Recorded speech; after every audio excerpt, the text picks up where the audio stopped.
Everyone, today we are talking about autoimmunity. हम ये पढ़ेंगे कि ऑटो इम्यूनिटी क्या होती है।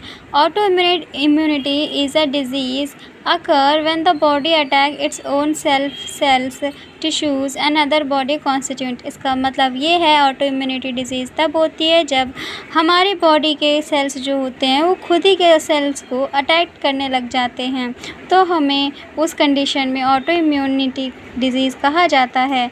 ये कुछ निम्नलिखित कारणों की वजह से होते हैं, जैसे कि secretion of antibodies by the plasma cell require the activation of B cells by T cells. But देखो, इसमें कहा जा रहा है कि सीक्रेशन ऑफ एंटीबॉडीज़ के सीक्रेशन के लिए प्लाज्मा मेम्ब्रेन के द्वारा activation B cells T cells के द्वारा चाहिए होता है, लेकिन जो हमारे पास टी सेल्स होता है वो नेगलेक्ट कर दिया जाता है कुछ केसेस में, जिसके जैसे कि सुपर एंटीजेंस हो गया। एग्जांपल है an imbalance between beta cells and T cells functioning. अगर बीटा सेल्स और टी सेल फंक्शन में इम्बैलेंस हो जाता है तो इसकी वजह से भी ऑटो इम्यूनिटी हो जाती है। For example in colic disease T cells recognizing gliadin activate beta cells recognizing transglutamine.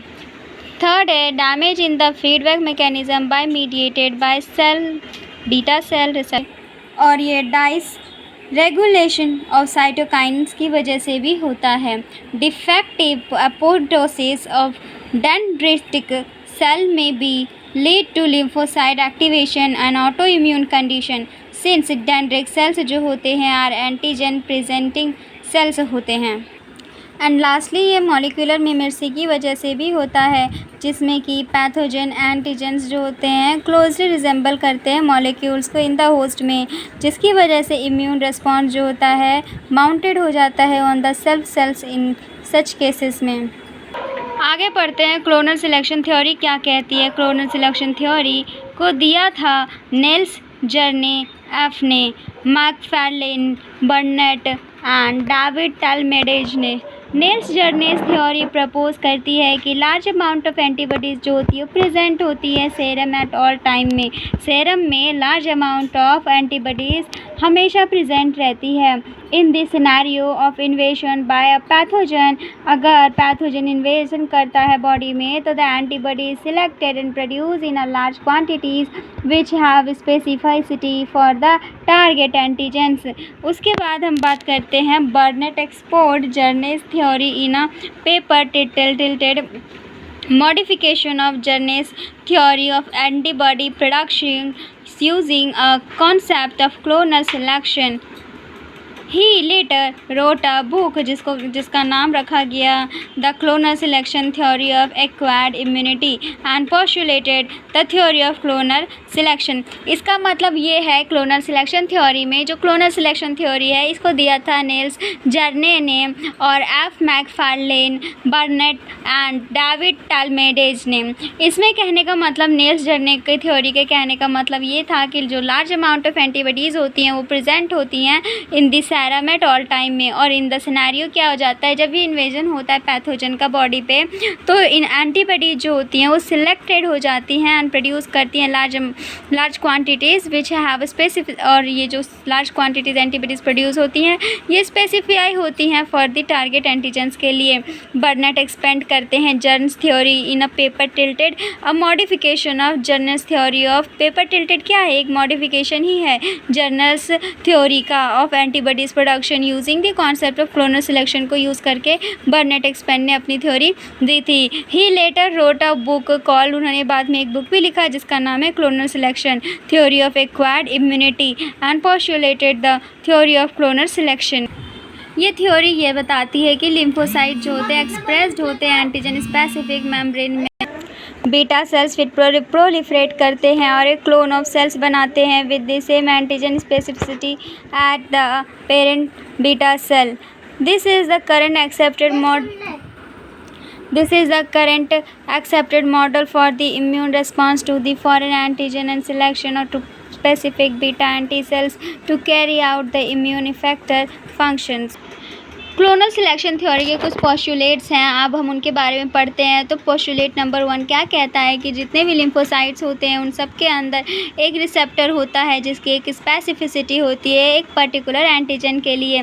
अब दूसरा पॉइंट हमारे पास है कि जो एक्टिवेशन होता है सेल का हमेशा ही after interaction with the particular antigen के बाद एक्टिवेट हो जाता है। जब भी हमारा सेल जो होता है किसी के साथ इंटरेक्ट करता है, कि पर्टिकुलर एंटीजन के साथ इंटरेक्ट करता है तो वो एक्टिवेट हो जाता है। नंबर 3 पॉइंट कहता है क्लोन ऑफ द सेल्स जो होता है is produced with identical antigen.